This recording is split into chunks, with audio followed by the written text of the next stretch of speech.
Oh boy, I feel like we're gonna crash in a few minutes. Oh my goodness, so much is happening right now. Tom Brady just lost in the wild card game. Might be the end of an era. Just watched Wrestle Kingdom Day 1 from this morning. Incredible show. That's what I'm really gonna talk about. I'm gonna talk about Wrestle Kingdom. But I just want to say, if it's the end of an era for Tom Brady, what a run it was. If he goes to another team, if he retires, I mean, the guy's a Hall of Famer. He's won 6 Super Bowl titles. You can't take that away from him. You can talk about the spy gate and all that. You gotta just admit what Tom Brady's done on the field. He has to be considered greatest quarterback of all time. If Drew Brees, in my opinion, if Drew Brees does not win at least two more Super Bowls, because Drew Brees, I believe, is the second greatest quarterback of all time with Tom Brady, and then for me, it's then Peyton Manning number 3, and then Joe Montana at number 4. But other than that, uh, Wrestle Kingdom Day 1, incredible show. I really was like in the middle of like crashing a little bit, almost falling asleep a little bit during matches because I've been emotionally drained and tired. So I'm gonna try to make this a 2-part video if no interruptions happen, so I can get this out quick before Wrestle Kingdom Day 2 starts. And I need to first and foremost need to get into the reaction, my personal opinions, my takeaways from Wrestle Kingdom Day 1. Great show, honestly. It was a really great show. I think some of the matches were as I wanted it to be, and it wasn't so much like one of the biggest highlights because I know Day 2 is going to be much better. So, first match from the show was a 6-man tag team. I'm not going to try to pronounce the names. I'm just going to say it. Grace Bashiel did not win the match, along with Great Bashiel didn't win the match. I didn't think they were going to lose. I think they were going to lose. I just chose a random tag team on the pre-show. Pre-show really doesn't matter. But let's get into the opening 8-man tag team match with Jushin Thunder Liger, Tatsumi Fujinami, the Great Sasuke, and Tiger Mask, you know, facing. Let me make sure that I got this right. So, like I said, the pre-show really doesn't matter.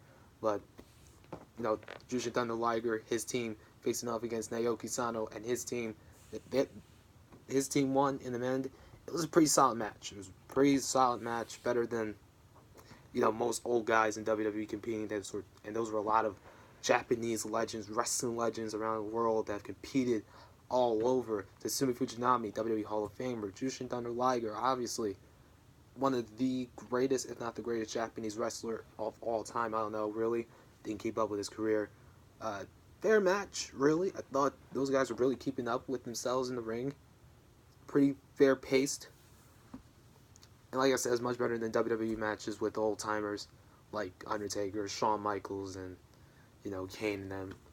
They definitely was a fair send off, and I know that Jushin is going to give one more send off tonight at Wrestle Kingdom Day 2.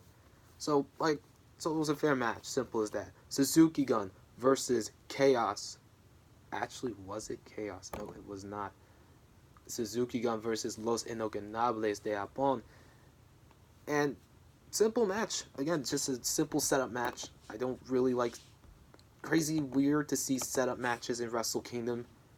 So it was a setup match for Wrestle Kingdom Day 2 with Zack Sabre Jr. getting the submission win in the end and just having to stare down with Sanada. Very weird. It was just simple tactics and brawling in the match. Because, of course, Minoru Suzuki was doing his thing, being all around, going around, hitting people with a chair and everything. Zack Sabre Jr., I believe, best technical wrestler in the game right now, in the wrestling world right now. And I really am excited for that match being a technical classic as much as I think it's going to be I think it's going to be one of the best technical wrestling matches of this year to start off 2020, which is not the official start of the decade. I don't know how that's even possible. Bullet Club losing to Chaos. Again, setup match. It's momentum for Goto as he got the pinfall win. Not really much to say about that either. I don't really know. I just feel weird watching the setup match in Wrestle Kingdom because Wrestle Kingdom is the all-time show. It's the biggest show in, if like I'm hearing, it's around the world in the wrestling community. It's the biggest show, bigger than WrestleMania. For me personally, I don't think it's that big. I don't think it's bigger than WrestleMania. I think the matches are much better paced than it is at WrestleMania. But I still think WrestleMania is the biggest show, the biggest ticket in the world to me, because it's just as big. You get a much bigger audience on a bigger stage with millions of viewers watching worldwide, and instead of Japan, where you don't really get that big of an audience watching around the world, but you do get some of, if not the best wrestling. I'm not saying that you don't get that WrestleMania, you just get more entertainment with it. While Wrestle Kingdom, you get much more wrestling than entertainment. So back to the match. It was a fair match. Simple as that. Gorillas of Destiny losing the tag titles to Juice Robinson, and David Finlay. Decent match. I'm not gonna judge it too much. I mean, it wasn't able to keep my attention like I wanted it to be. I didn't expect Gorillas of Destiny to lose the tag team titles at Wrestle Kingdom. I thought they were gonna hold on to it, but I guess they decided to give Juice and David a run. They're gonna give Juice and David a run, which I think is pretty fair. I didn't actually know they won the World Tag League. I think I'm gonna try my best to watch the World Tag League this year than any other year, because like I said, I'm gonna keep up with all of the wrestling and stuff. So I'm gonna try to keep up with it. It was a decent match. I'm not gonna judge it too often. I'm not gonna judge it too much. I didn't like the taste of it for myself, but it was fair. The pre-brawl on top of the stage, the back suplex. Oh, that was back-breaking. That was really, really just like crazy match all around. The finish, I thought was pretty decent. Other than that, it was a fair match. Not going to really judge it too much, like I said. Jon Moxley versus Lance Archer for the IWGP US title in a Texas death match. Oh my god, that was brutal. It was brutal. I mean, not like Jon Moxley death matches that you're going to see in AEW, but it was brutal. Excuse me. To see Jon Moxley compete in a death match in New Japan. I mean, it was just as physical as like I wanted it to be. And first and foremost, I mean, just I have to talk about that Death Rider through the table. That was painful as hell to see. Those Japanese tables are not like the WWE tables or the AEW tables. I'll try to fix this, because I do see how the light is affecting it. Those are not like the real tables. Those are not like tables at WWE. Those are actually like, I think, real tables. And it's really crazy. It was really crazy to see that. Overall, I thought the match was really good. Definitely one of my favorite hardcore matches in recent memory. I mean, I did love Jon Moxley versus Kenny Omega in that death match with all the barbed wire. That was insane. I don't think I'm gonna ever watch it, but it was a good match. It was a really, really good match, and it really got me going a little bit. And it's setting up for Juice Moxley again. This time, day 2. We're gonna talk about that later. Hiromu Takahashi versus Will Ospreay for the IWGP Junior Heavyweight Championship. Oh man, that was a fantastic match. It shows that Will Ospreay is easily one of the best in the world right now, and Hiromu Takahashi, he's also a crazy person, willing to do whatever it takes. Just some of my takes from the match. That hidden blade, that made me cringe. The impact of that hidden blade on the back of Takahashi's neck, or Takahashi's head and neck area, that was so painful. I cringed. I was like, oh god, he's got to be out. He's most likely dead, but he came back to win the match. It was a really good match. I expected it to be from IWGP Junior Heavyweight title matches, because those matches really know how to steal the show in some sort of way. So props to Takahashi and Will Ospreay, giving us easily one of the best junior heavyweight title matches on the Wrestle Kingdom card once again, because, well, they just really went out and did it all. It was a Canadian destroyer. I mean, Will Ospreay didn't hit Stormbreaker as tried hard as he could. I think he did hit it. I don't really remember. I mean, I just did watch it a few minutes ago.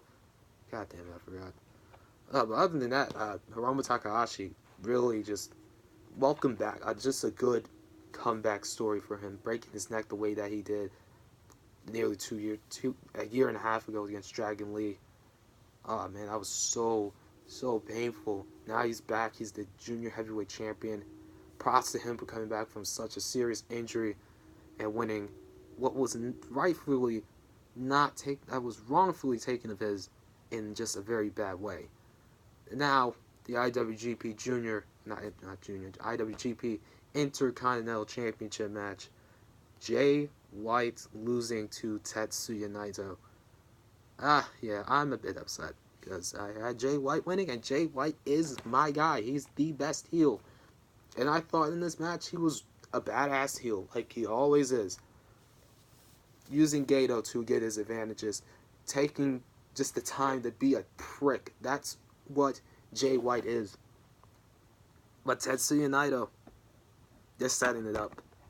They're really setting it up. They're doing what they can to set up that big match with Tetsuya Naito as Naito wins the IWGP Intercontinental Championship yet again at Wrestle Kingdom. I think this is the back-to-back years that he's won the IC title at Wrestle Kingdom, which is pretty crazy, to say the least, because he won it against Chris Jericho in a really great match last year.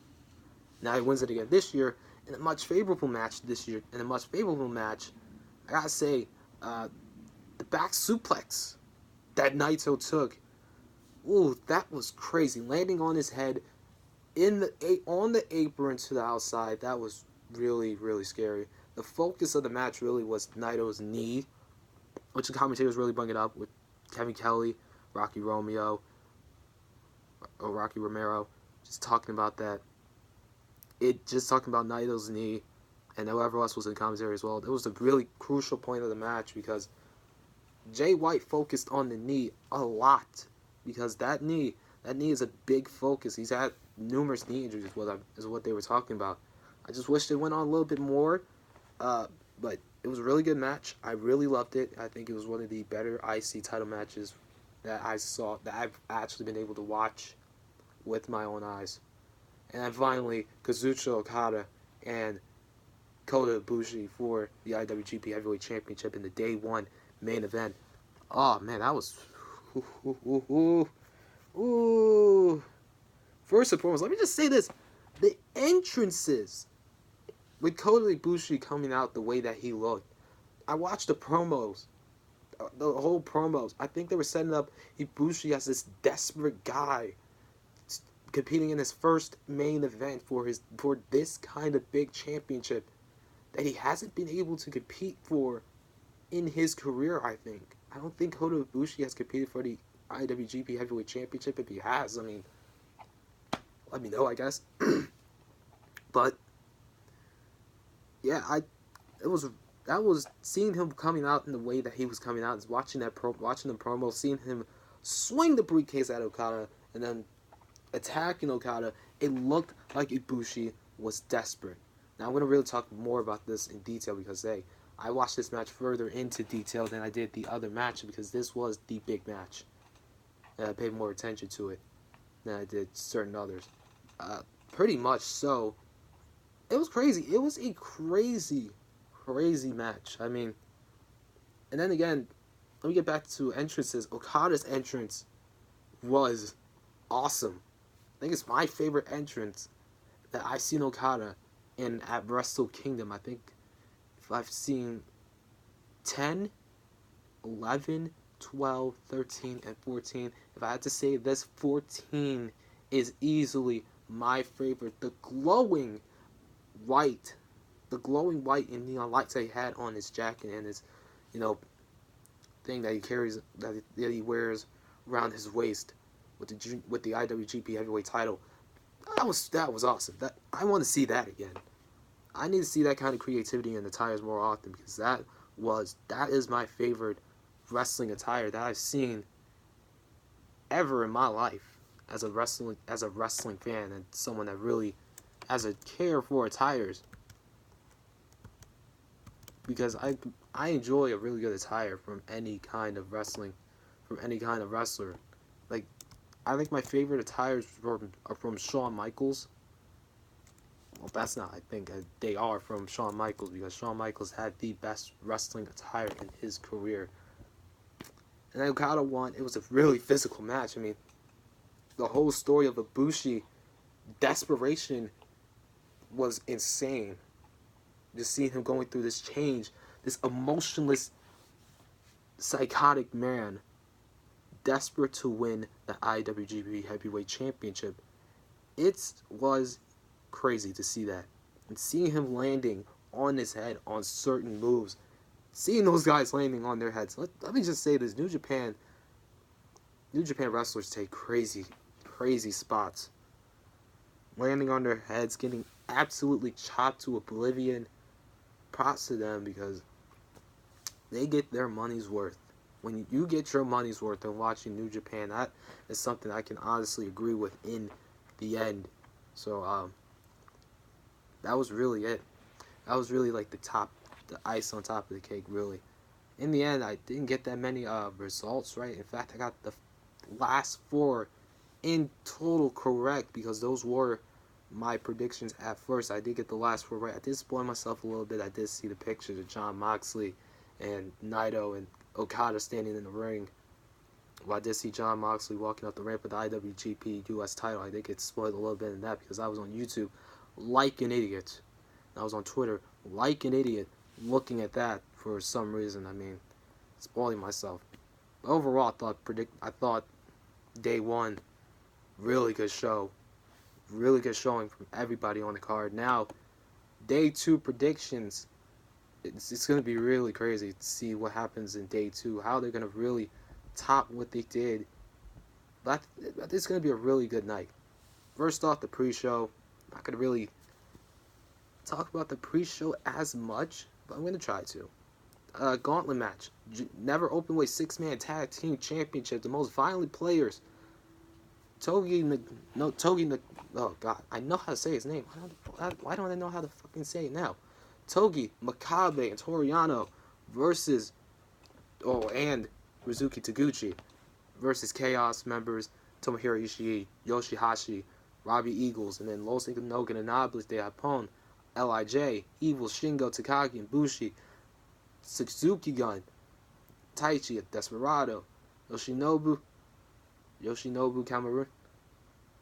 Kanemaru, I know how to say his name, and then Bullet Club members Bad Luck Vale, Yujiro Takahashi, and Chase Owens. My prediction really in this match is probably pretty simple for me. It's Los Ingobernables. I think they're going to have a really big night in day 2, like much bigger than they ever had. And I know I said it in the video, I know I said it in my last video that I know Bullet Club has won a few matches on the card. No, they haven't. No, they haven't. I'm an idiot. I'm a Bullet Club biased person. So, but Los Ingobernables, they're going to have a really, LIJ, they're going to have a really big night tonight. You're going to see why in this prediction video. Not really much to say about the, not really much to say about the pre-show match. It's not going to really matter for me because the main card is what it is.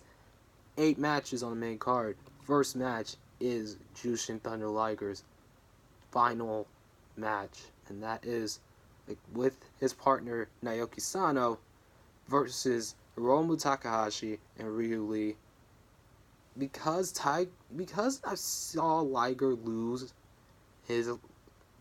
that match, I thought he was going to win. I think he's going out in a way to put over. I think he's going to go out in this way to put over the next generation, which is Hiromu Takahashi, who's the next man up in the.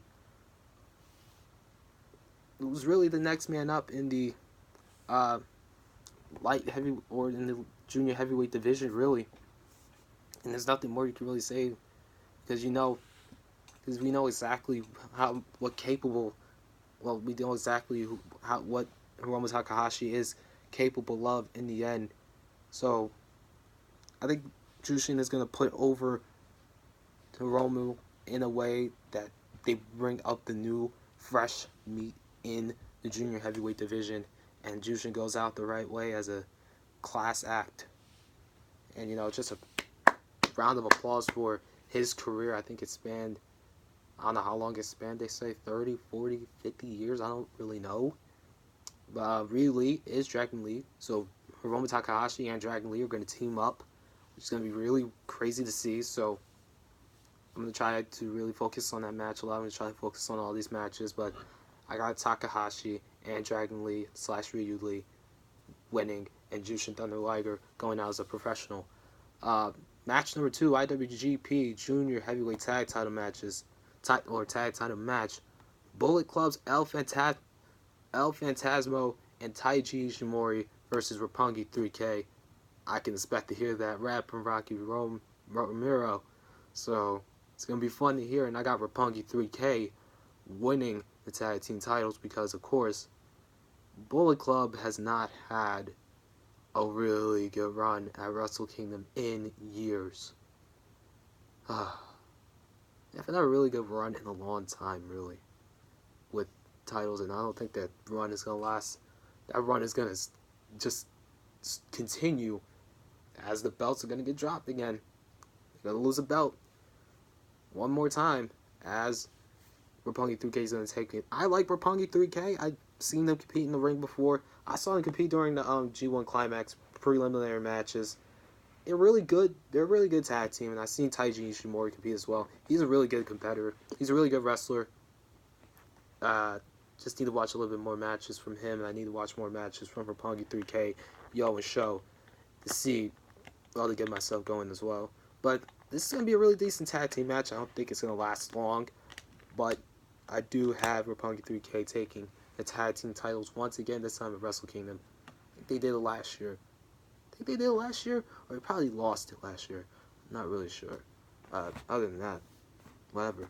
4, Zack Sabre Jr. versus Sanada for the British Heavyweight Championship. Rev Pro British Heavyweight Championship. Oh my goodness, this match is going to be a technical classic. I don't think this match is going to fail in producing good quality wrestling because of how good Zack Sabre Jr. is and how really good Sanada is. I don't see why Sanada gets a lot of hate from people in the wrestling community.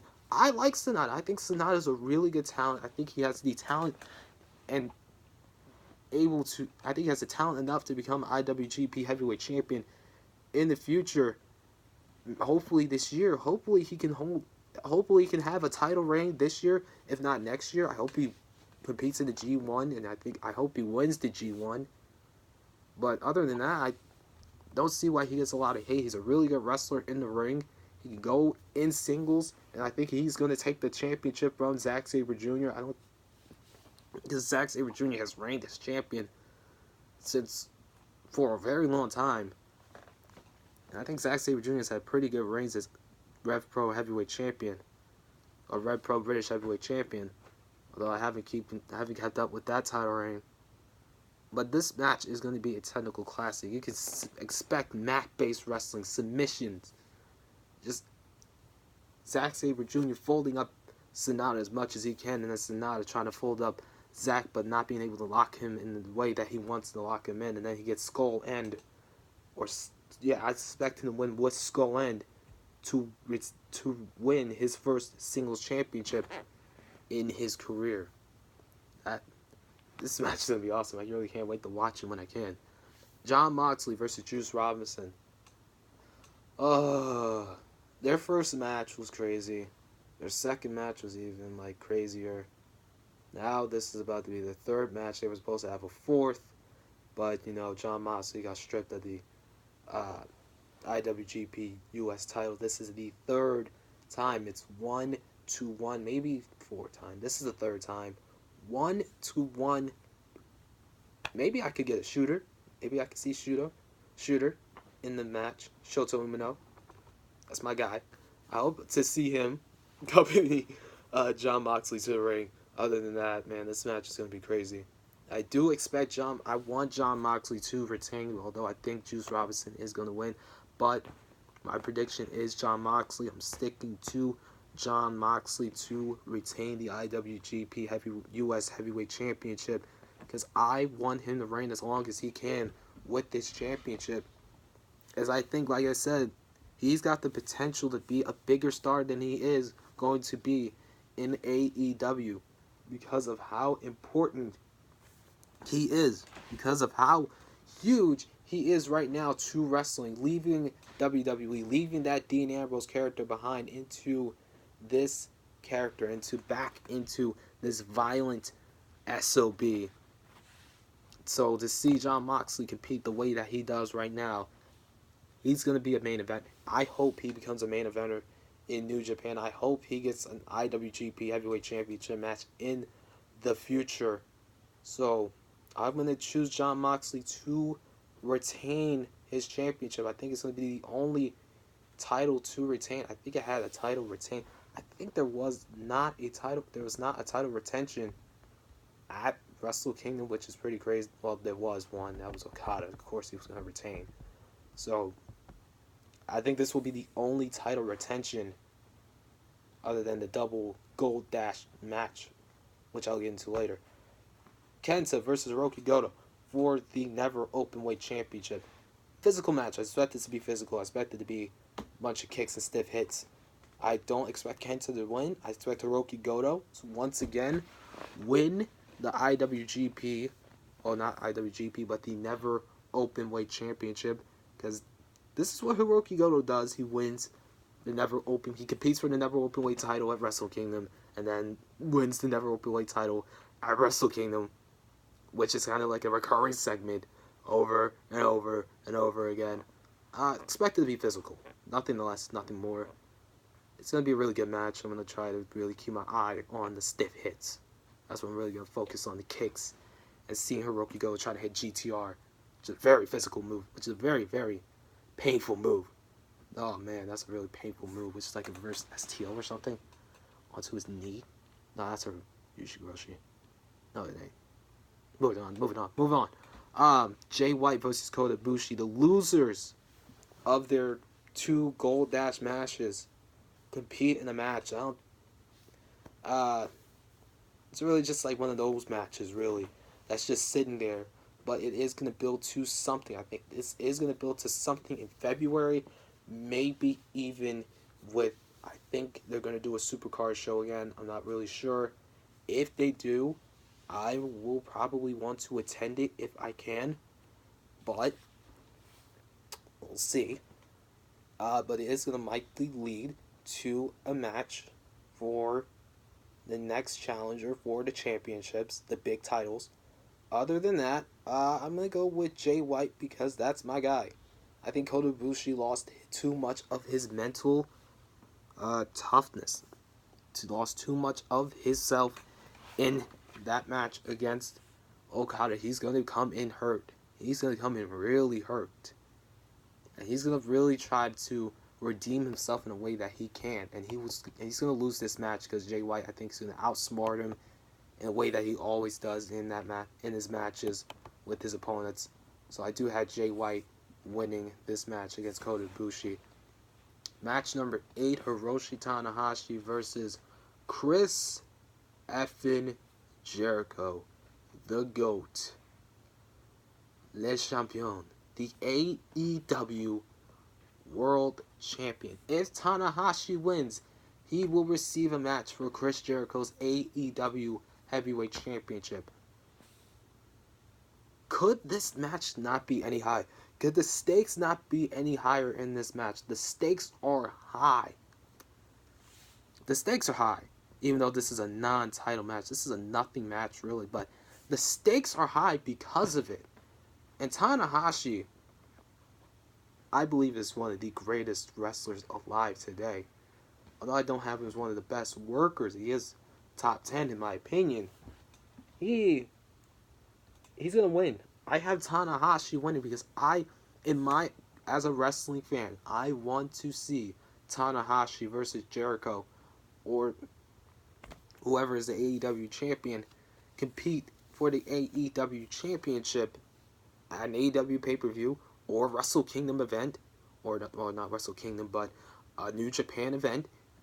It's going to be huge because you're going to grow your audience, not only in Japan, but in the United States and around the world. You're going to get people to tune in a lot more. I think AEW needs to think of that strategy to grow their audience more instead of using WWE as their own little stepping stool and platform like they always do with the fans, with their promos, in their matches. It's ridiculous. It gets annoying. I get annoyed by it. I want AEW to succeed, although I post at times anti-AEW tweets at times. But I want AEW to succeed in a way that is on their own. It's not with WWE's help or anything at all that has to deal with WWE. And this is the way to do it. Jericho, first off, facing off against Hiroshi Tanahashi. This is a dream match. Jericho, sure, he's old, but he can still perform at the highest level still with some of the best. I mean, you've seen it with Kenny Omega. You've seen it with Tetsuya Naito. You've seen it with Jungle Boy, Cody Rhodes. You've seen him compete at the highest level, and he's nearing 50. I think he turns 50 this year, which is absolutely insane. Jericho's turning 50, and he still performs at the highest level. And you gotta give props to Y2J, who is still competing at this level, the Painmaker now, and he is easily one of the best heels. For me, second best heel in wrestling. Well, not second best, because I think that's for MJF. Third best heel in wrestling, because he's better than Baron Corbin. He's better than Sami Callihan. He is an easy to hate person. He's gonna really drive in so many things during this match, but I think his arrogance is gonna make him lose his third match in a row at the Tokyo Dome, and he's gonna have to compete against Hiroshi Tanahashi, who easily is elite, Hall of Famer indeed, Hall of Famer for wrestling, whatever wrestling Hall of Fame he goes into, not WWE, because of course not. That's a whole other Hall of Fame. But this match is gonna be really fun to watch, and the stakes, like I said, are high, because as a wrestling fan, I want to see Chris Jericho versus Hiroshi Tanahashi for the AEW World Championship. It's a huge match to set up such huge publicity for AEW and New Japan, and that partnership together, I think you get that partnership together, create some magic. You're going to create some real good magic, and I hope to see that happen. I hope to really see that happen. I hope Tony Khan, everybody in New Japan, everybody in AEW gets something together. Because I want to see those New Japan guys compete against those AEW guys as they go head-to-head with WWE and their astonishing talent as well. They're a huge cluster of talent. Of course, they don't use all of their talent, but NXT, WWE main roster, that's a huge stack of talent. And you got New Japan and AEW, a rising company, and then the biggest company, the second biggest company in the world. So I expect Tanahashi. I hope Tanahashi to win. I hope Tanahashi wins. I expect Tanahashi to win and carry on some Wrestle Kingdom momentum that he's gained up the previous 2 years. He won the IWGP Championship at Wrestle Kingdom last year, Wrestle Kingdom 13, and Wrestle Kingdom 12. He defeated Jay White to retain the IC Championship, which he'd end up losing. And then he lost the IWGP Heavyweight Championship to Jay White. So, yeah. Other than that, I mean, this is going to be a fantastic match. I think it's going to be a really great match. And then, finally, the main event, the Double Gold Dash Championship, the IWGP Intercontinental and Heavyweight Championships. Kazuchika Okada versus Tetsuya Naito, champion versus champion, title for title. This is like WrestleMania 6 levels of star power, of stardom. This is WrestleMania 6 levels of craziness, of high adrenaline, because, and this is much bigger than that. These are two much better wrestlers as well. So, of course, you can expect this match to be, in Dave Meltzer's eyes, 6, 7 stars. Most likely. Because Dave Meltzer is an opinionist. I hope you watch my video soon, Dave.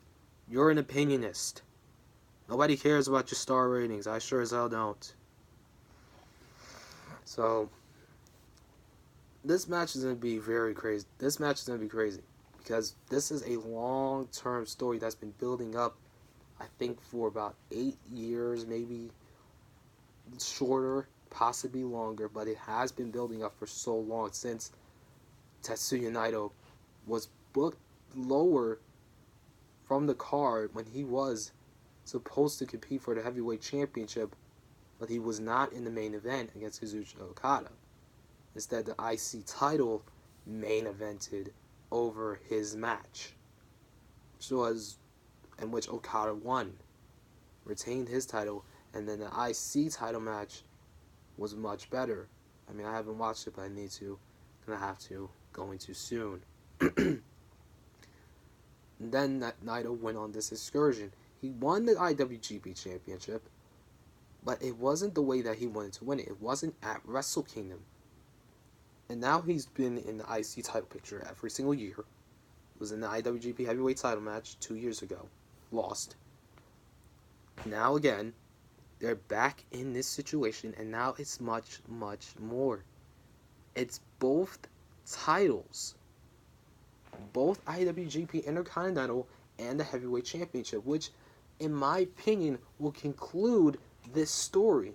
This long-term story that they've been building up for years and years and years and years, which is now going to finally pay off with Tetsuya Naito winning the IWGP Heavyweight Championship for, I think, the second time. Maybe third. Possibly second. I think this will be the second time that he will win it. But he will win it in the way that he wants to win it. In the main event at Wrestle Kingdom with the IWGP Intercontinental Championship as well, which he was, downgraded for. Upgraded for, really. If you want to say that term. He was upgraded for it instead of the main event because he was not an over person as a face. He got over as a heel. He comes back as a heel. It's the fans that hate him. Now he's the most popular wrestler, and he's still in his peak. If he loses, I don't know what you do with Naito. I don't know what you do. Because he has to win. He has to win. He has to win the title at some point at Wrestle Kingdom. If he doesn't, it will be such a blown opportunity. So I have to see Tetsuya Naito. I want and I'm picking Naito to win the title. To win the title that he's been longing to win. And have the title that he's been holding on to, that he was downgraded for. And he's gonna do this the right way. Don't expect any, tricks or nothing from Naito. I think Naito wins this the right way. I think Naito wins the IWGP Heavyweight Championship. About time he gets that redemption. And now you see him in the moment, in the stars. Finally with the championships. Completing a storyline that's been going on for years. Well, that's been going on since the last decade. Not the last decade. Because we're still in 2010s because the official 2020s start after December 30th of this calendar year, of this year. No, I'm gonna stop talking about that. That's a headache. I feel so tired. Oh my god. Let me just finish what I'm saying. Naito completes the story. Naito just completes the story, okay? I don't see Okada. I think Okada has had a fantastic run as the ace, as the new ace. But there has to be a new star. That new star is going to be born. He's going to rise officially on this night. I'm blocking the light with the hand. I just should have never turned on that light. Probably gonna turn up the brightness a little bit. Probably gonna turn it down a little bit about doing this video. Other than that, gonna be a really fun match. Expected to go 30, maybe 40 minutes, because it's deserving. And I think Naito wins the championship that he's been longing to win the right way. He's gonna see it come through. You're gonna see Okada and him shake hands, most likely, in the ring. Okay, that's my sick voice. No, that's just terrible. But you're gonna see him win the right way. You're gonna see him win the right way. You're gonna see him celebrating the ring with his Los Ingobernables, guys. It's just gonna be a moment. A big moment, and I think it's gonna be one of the biggest moments in wrestling history. Maybe I should not turn on this light either. I should have done something. Other than that, I think we're gonna end the video here. Those are my predictions. That was my reaction to day 1. That's my prediction for day 2. Hope I didn't waste too much time. Let me go down. Oh, guys, 12:10. I need to get this video out right now before Wrestle Kingdom Day 2 starts. It starts at 2 a.m. It's an Eastern time. So I'm gonna end this now. I'm gonna get the hell off of here. I hope everyone has had an awesome weekend so far. It is Sunday as I'm finishing this video.